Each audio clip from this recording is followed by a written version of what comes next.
everybody. This is Ray Renati, and you've reached Green Room on Air, my little corner of the various intra and internets. How are you doing today? What a wacky world we're living in. I want to start off, in case you don't know what Green Room on Air is, it's me, Ray Renati, and I talk about entertainment of all types, TV, film, juggling, ballet, music, and sometimes I throw in a little politics because I can't help it. I love politics. And although I don't love what's been happening in politics lately, but I love the subject. So you're going to hear me talk about that and some personal things. And that's what we do here on Green Room on Air. And today I have some special guests for you. 3 playwrights here in the San Francisco Bay Area, Bridgette Portman, Richard Talavera, and Neva Hutchinson. Some of you who listen to this program regularly probably are familiar with Neva. She's been on a few episodes. They are putting on a show February 12th and February 13th. February 12th, it's at 7 p.m., and February 13th at 2 p.m. And, of course, it's on the internet via Zoom, a Zoom room. The show is called Love in the Time of COVID. Love in the Time of COVID. 6 new short plays. I always like going to a short play festival because if you like a play, you're happy and you know there's a new one coming soon. And if you can't stand the play, you also know, oh, thank God there's a new one coming soon. But I don't think that's going to be the case here because I think that these are probably all wonderful. I've actually seen one of them and it was really good. It's worth it just for that play. And it's only like 15 minutes long, but the whole show's about an hour. Neva always puts on wonderful shows, and it's donation only, so there's no excuse. You'll have all the links on how to get your donation ticket down below here in my notes section. And folks, please, if you like this podcast, please tell your friends. And if you're just listening to it now, you probably don't know if you like it yet, but you're going to find out right quick. Please tell your friends and give me a rating on Apple Podcasts through iTunes. I'd much appreciate. Link this anywhere you want. Send it anywhere you want. It's available on all of your favorite platforms. Okay, what do we got today? Well, we have those guests I just talked about. We're living in a wacky world, folks. There's no need for me to delve into the details. You all know about it. The raid on the Capitol, I already talked about that. My favorite thing lately is the new Bernie Sanders meme, which I have indulged in to a great degree. I've made a number of Bernie Sanders meme photos myself because I just can't help it. Maybe I'll link those here too, but I think it's so funny. And I'm trying to figure out why it's funny. And I was looking at his picture, and the reason it's funny is because it's freezing outside. And he has all these cold weather clothes on, the mittens, the socks, the boots, the coat, but he has no hat on. And the other thing that makes it funny is he's crossing his legs so nonchalantly, like he's sitting in his office or something. It's just funny, and it's fun. I'm glad that we found something as a society to laugh about, at least us lefties. The righties probably don't get it, but that's okay. They're righties. We need to love our fellow righties. We need to forgive them. I'm not sure how, but I'm doing my best. Yeah, I was thinking also, how is Broadway going to come back with this COVID situation? Are we all going to have to go to shows in our little plastic bubbles and pay triple the price for tickets? I mean, what's going to happen? I sure hope this vaccine takes care of it, because if it doesn't, boy, I'm just living one day at a time because I don't want to think about that. It's been hard being an actor and a performer during this situation. Really hard. Everyone's trying to do creative new things on the internet, but it's not the same. Yeah. And I've had no auditions here in the Bay Area. I'm trying to figure out how to get down into the LA area where they still have things going on. I need to get an agent down there. And before that, I need to start submitting myself. I need to take a new headshot. I need to update my reel. I need to get good at doing self-tape auditions, which are the the thing now. You don't go in and audition anymore, which is actually what makes it good for us up here in the Bay Area, because we can now audition for TV and film in LA via a self-tape. Whereas before you had to go down there and they wouldn't even have you come down because you wouldn't be able to make it in time.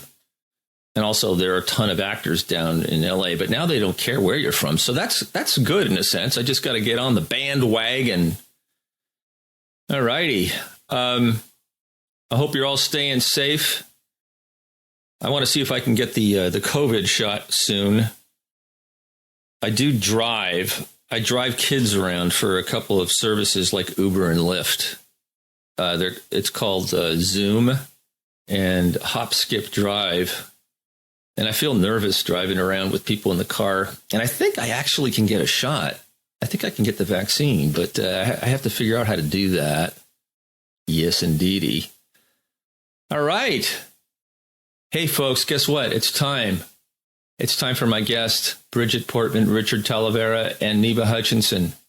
They are all very experienced playwrights, having had their plays published and performed all over the United States.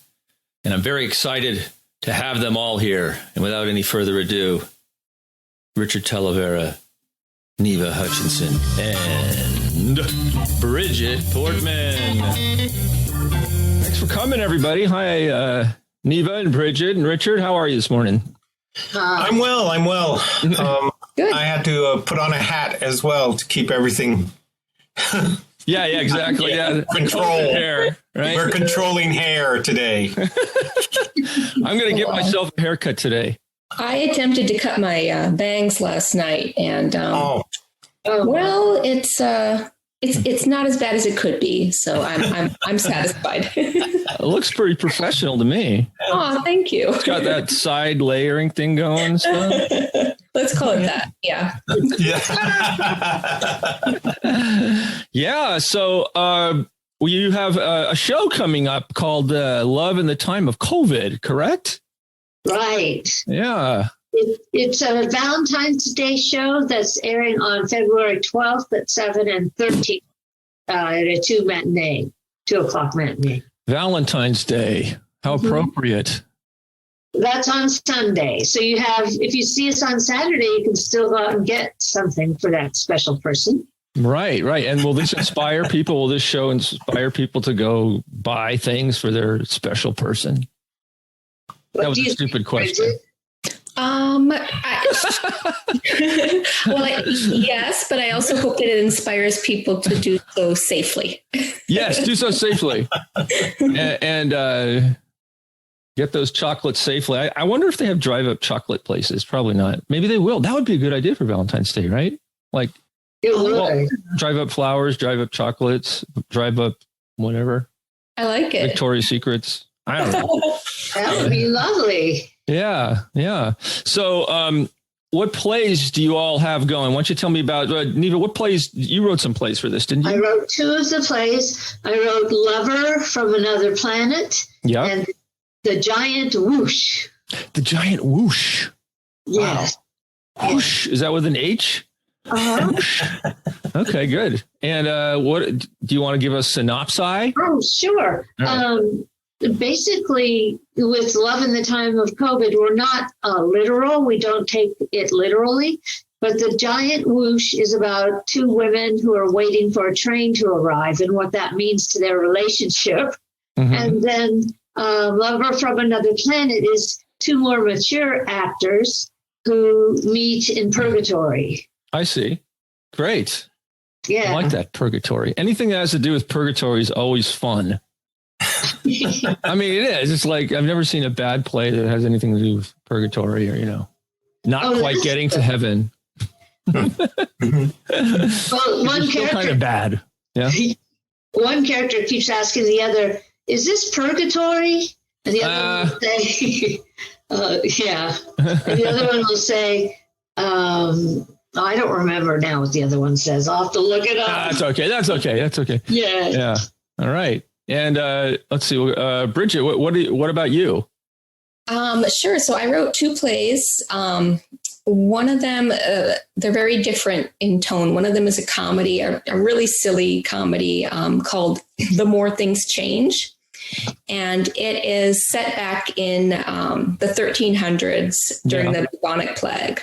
Ah, okay. And it's two characters. One wants to have a relationship, and one wants him to socially distance. Okay. So it's kind of like a Monty Python inspired sort of piece. Oh, great. And then the other one is very different. It's set in the future, and it's called Red Star, Blue Star, and it's about two astronauts who one of them is on Earth and one is on Mars, and they are trying to have a relationship across that huge distance. And it's about what happens to their relationship.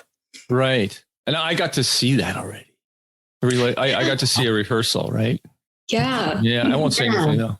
It's really cool. I love it. It's a really good play. I've seen the other one too, but that's the only one I got to see. We should add, Ray, that you did the slides for the backdrops for the actors. That beautiful backgrounds. Yeah, oh, thank you. Backgrounds, virtual backgrounds, just gorgeous. Yeah, I love doing that kind of stuff. It's fun. Thank you. I'm glad you like them. And Richard, what about you? Yeah. Hi, can you hear me all right? I can hear you. Okay. I know Bridgette's going to disappear, so if we had any questions for her, get them in now. No, I was going to say I did write two pieces. Let me see. One is called Pass the Pain, Please, which is basically about people standing in line to get a food handout of food, and really, in many ways, a string of stories. And we had some fun with that one. And then what was the other one I wrote? I don't even remember. It had something to do. Hospital stay. No, yeah, it had to do with my life. That's why I can't remember. You erased it from your memory. No, hospital stay. Great. Yeah, I was actually in the hospital the beginning of this year as the virus was taking hold, and it was basically based on, from the perspective of a patient in a hospice ward with the very devoted attentions of the staff, and I sort of attribute to the frontline workers. Did you didn't have COVID, did you? Did you have COVID? No, I did not. But the thing is, everybody is in the hospital now. Of course, as you know, whether they have COVID or not, nobody can visit hospitals. Yeah, they're very shut down. So a person could be in there. In my case, I was only in there getting a treatment for a blood infection, but I could not visit. I could not leave. I was completely restrained, like everybody else there. Yeah, right. I had to go I had an ear infection over the weekend. I had to go to urgent care, and there was nobody there. It was great. It's like they really discourage everybody from coming. I mean, I had to go, but it's like unless you really, really need urgent care, they kind of like send you off your little way, which is good. So, well, for those listening on the podcast, I see Bridgette has some cool posters behind her there. Are those plays that you wrote? Yeah. It's actually, it is a virtual background, but it is my wall. So. Oh, okay. Yes. Yeah, great. Let's see, Bridgette, I know you have to leave in a few minutes. So, did COVID inspire the plot of your plays at all? Or it definitely, for my silly play, The More Things Change, it's definitely a historical analogy of, analog of COVID.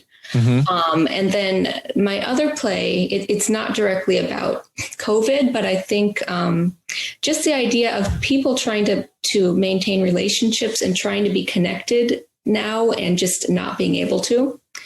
Yes. I think that inspired it because here's, two people who are separated by 40 million miles, who are trying to maintain this relationship. And even writing the play was kind of difficult because, you can't have a real-time conversation when one person's on Mars, because it takes, depending on where they are in their orbits, it can take up to 20 minutes for, a message that you send to reach Mars. Yes. Yes. So I had the plays written in a series of monologues. And even that was kind of a challenge because it's just this frustration of people trying to connect and having that separation. So I think that COVID definitely inspired that. Mm-hmm. I definitely see that after having seen the play. I love the parallel there. It's really, really interesting. Very, very good. Thank you. Metaphor for COVID. Excellent. Can't wait to see it. And how about so how are we doing here, Bridgette? I'm going to need to sign off to go take care of my daughter, but thank you for having us on. You bet. And I heard her back there. She sounds like a little sweet girl. She is, yes. All right. Thanks. Bye. Bye. Thank you. See you later. Bridgette Portman, ladies and gentlemen. Or is that her whole name? Yay. There's a Dutta in there. Bridgette Dutta Portman. Right. Right? Okay. Bridgette Dutta Portman. It's D-U-T-T-A. So we just mangled her name after she left. Great. Right. That's always a good thing. That's the way to do it. Sorry, Bridgette, if you're listening in the future. Yeah. So let's see. The Whoosh. The Whoosh. How did you come up with that title? Whoosh. The Giant Whoosh. Well, I like to feel that, I'm an actress also. Yes. Well, I kind of feel like a character comes and takes over when I'm writing, if I'm lucky. Mm-hmm. And this was a play that was actually written for a man and a woman. And Bridgette and I were talking about, wouldn't it be great to have a play that had 2 women or 2 men? And so I took that idea and I changed the script a little bit. And I think it works out better than the original. And how so? Why is that? Well, the Giant Whoosh is about the ecstatic experience in life. Mm-hmm. And there are 2 characters that are diametrically opposed. One is very afraid of the COVID virus and afraid of going to the pharmacy. He has a whole long list of things that she won't do, while the other character is very open and excited and joyous, even though it's a smaller environment that she's living in. Okay. All right. And does anyone get sick? Why I asked that, I don't know. She does. Okay. I won't say anymore. Yes, I'm thinking along those lines. Okay. Your intuition's working. But I won't ask which one. Right. Because people, if they want to know, you have to come when to see the show? When is it? It's February 12th and 13th. Love in the Time of COVID, a Zoom presentation. They will get a Zoom link, correct? I will put the link to how to get tickets in the description. It's a donation, correct? Right? Like your suggested donation. It's a benefit for St. Peter's Episcopal Church. In Redwood City, California. Redwood City, California. Which is a wonderful place. I've been there myself many times. It's a big, beautiful place with a lot of friendly people doing a lot of great things. And I can only tell because of all the cool stuff on the walls. And because Neva goes there. So that's February 12th and February 13th. So it's 7 p.m. on February 12th and 2 p.m. on February 13th. That's Friday and Saturday or Saturday and Sunday? Friday and Saturday. Friday the 12th, Saturday the 13th. Yes. 6 new short plays by Bridgette Dutta Portman. I'm not sure. Bridgette Portman, let's just say, because that's how I knew her before the Dutta was in there. And Richard Talavera and Neva Hutchinson. So I just wanted to get that in there. Yeah. And Richard, tell us about your other play. You were telling you talked about the one where you're inspired by you and your trip to the hospital. The other one. What was the other one? Yeah. And just going off your first question, about love. Yeah. I think that we're expanding on the whole concept. There's love for, of course, for our brother, our sisters, and love for the other kind of love. I think the whole idea of standing in line, whether it's like yesterday, I got my vaccine shot. Oh, you did? And had to stand in line. You know, there was. Yes, I did get my vaccine, and I'm up. Yeah, and you know, standing in line, and in this case, standing in line for food, and in other cases. So we're, you know, that it's something we come together for, but we're also very disassociated as people at this time, unable to connect. So I really felt this was sort of like a scenario that just needed people. And it's worked out pretty good. Yeah. I think this is the one piece that we're trying to be a little bit more improvisational with and giving people some leeway to play with as actors. And what's the name of that one again? I love the name. I forgot it, though. Pass the Pain, Please. Yes, Pass the Plane, Please. I love that. I don't know why. I just do. And I love the fact that you have a Guinness hat on. So, yeah. We're brothers.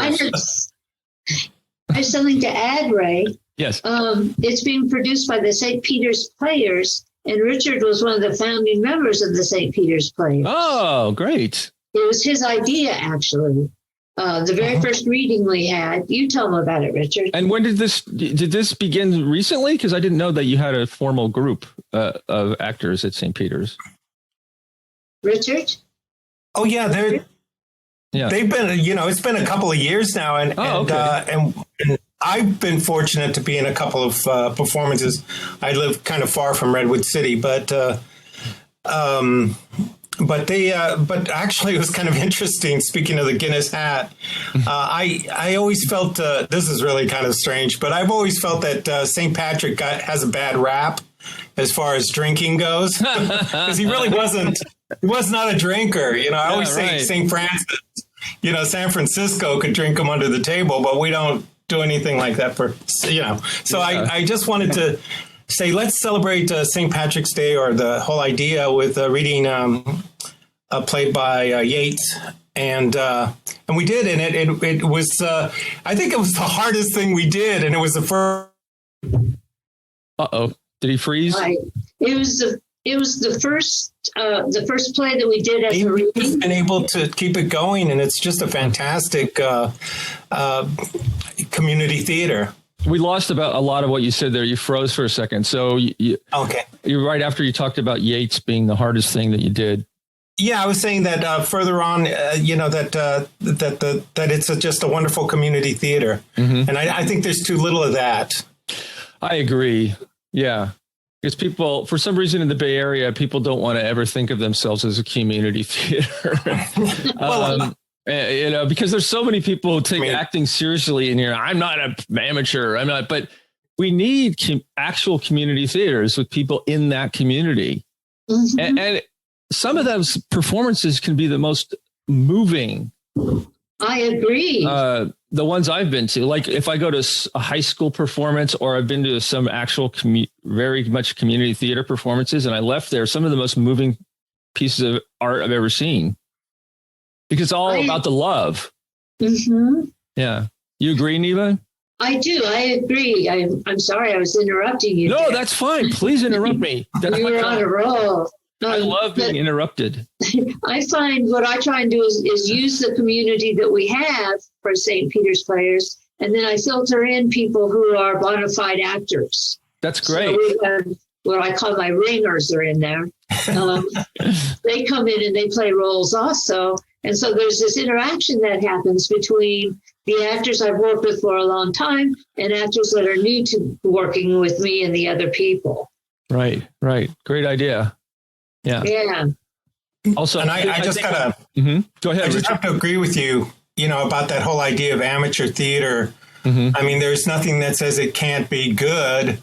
Right. That the whole idea of is such an American thing where we just, I'm a professional. Right. You know, it's no, that term does not mean that you're not good. Exactly. Right. Nothing to do with it. So it just means you don't necessarily get paid. Right. Literally, that's all it means, really. And you know, like I always tell my friends, without money, anything is possible. Exactly. Except making like the movie 1917 or something. Oh yeah. Yeah. Did you see that? I just saw that. Have you seen that movie? I have. Wow. I know. Oh Really my gosh. wonderful. I know this is off topic, but boy, was that good. Man, I like that lead actor who played the soldier, I don't want to give anything away. Yes, the but soldier. this guy, the thing with this guy, I look at an actor like that and it's kind of what we were just talking about.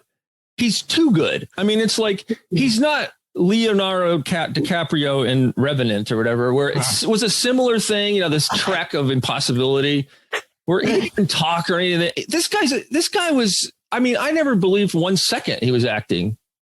I don't even know his name. He was such a good I totally agree. I didn't get nominated for anything. The guy just made the movie. Right. It's ridiculous because he doesn't have that. He's more of a character. He's not like a star. You know what I mean? Yes. He's too good of an actor to be a star. But it's like there's so many different ways that people can. There's so many great, talented people who aren't famous, and even especially and sometimes in community theater. Yes. Yeah. And also, we've been doing something where in this play, I cast some of the actors in two or more of the plays. Oh, that's good. So we have someone playing a character role, someone playing the same thing, a leading lady in another one, and comedy, just broad comedy in the third. That's always fun. The best thing is when the audience doesn't even realize it was the same person. Then you've done a great job. Not necessarily. I mean, I love that when it happens. When it's like, that was the same person? They don't. No. Yeah, that's a wonderful. Yes, it was. No, it wasn't. Yes, it was. I directed it. Dear. Yeah.